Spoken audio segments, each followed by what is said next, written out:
The third major event of the year, Pokemon GO's Wild Area event, is going to be happening this weekend. And in this video, I want to talk about some of the things that I'm personally looking forward to and some other things that you should prepare for. This is going to be a really fun video. Let's get right into it.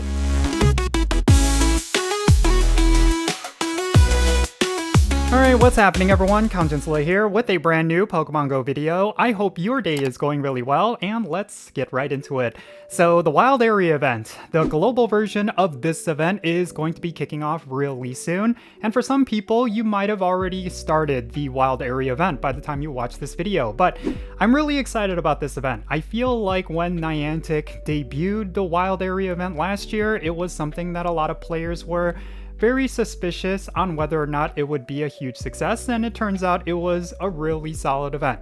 One of the things that it had going for it is, of course, the introduction of the Go Pass.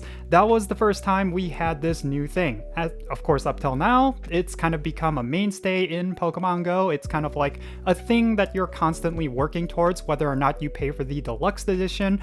But last year, it was the first time they ever introduced this pass mechanic. And I thought it was a really good idea. I thought it did a lot of really good things for Pokemon Go, and it definitely amplified the gameplay when it came to the Wild Area event itself.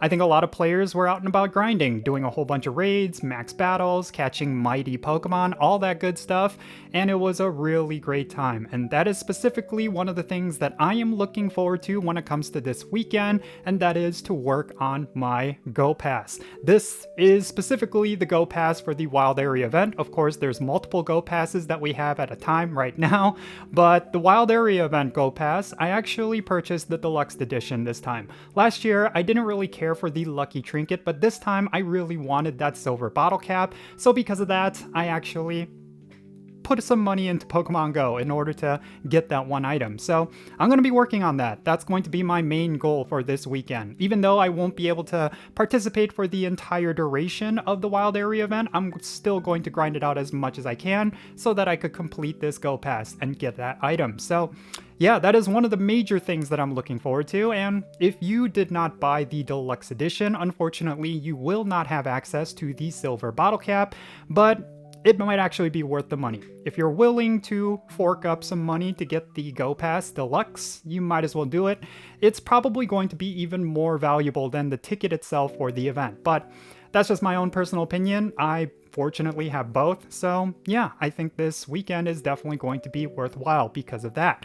I know some players will say that it's kind of like a pay-to-win thing. I do think that Niantic did a really good job in it, at least including like a free track, so it's not like you're going to leave empty-handed. But yeah, it is one of those cases where once Scopely took over, this is one of those microtransactions that they added in order to make up some money that they spent for purchasing Niantic. So yeah, I totally think for a lot of players that's going to be a point of contention. They do not like the idea of there being pay-to-win mechanics within Pokemon Go, but personally speaking, I don't think it's really that big of an issue. I mean, some players will certainly disagree with me, but I think just a silver bottle cap is not necessarily going to be pay to win, in my opinion, but it's still pretty exciting. And if you want to get hundos and shundos in Pokemon Go, you will have to spend money regardless, and I will argue that instead of doing hundreds of raids and spending hundreds of dollars on raid passes, you might as well just spend $15, get yourself a silver bottle cap,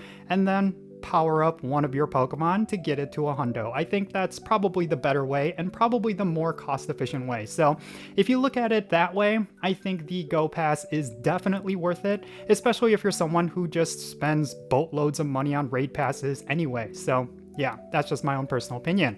Now, there are other things regarding this Wild Area event that I'm definitely looking forward to. I think the big thing is, of course, mighty Pokemon.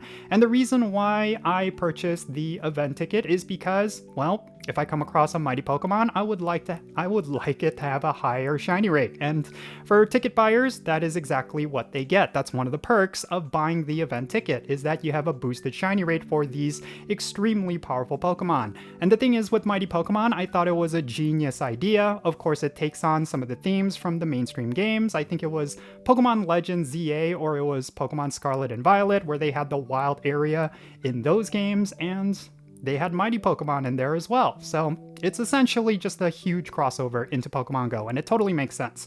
So I think it's a really good thing. I think it's totally something that a lot of players really enjoy about the Wild Area event in particular. And if it's anything like last year, it's going to be a major highlight for this year's Wild Area event. So yeah, I think in terms of what this event is going to have, there's a lot to look forward to. But I do think there's a lot of prep that needs to happen. I think for a lot of people, they tend to neglect a lot of prep when it comes to these sort of events. One of the things that I'm doing right now is, of course, clearing out my Pokemon storage with a bunch of shinies that I'm not holding on to, and then of course a whole bunch of duplicate Pokemon that I don't even know why I kept them in my Pokemon storage. There's just a lot of things that I'm trying to clear out, and I want to make a lot of room for those mighty Pokemon and some of those high IV shinies that I might potentially get. And then of course there's going to be some new Pokemon that are going to be introduced this year, and I am looking forward to getting those as well. So there's definitely a lot of things that needs to happen. I, of course, am fully stocked up on balls and incubators and all those premium items that are essential for these sort of events, like incense, lucky eggs, as well as star pieces, all that good stuff. I'm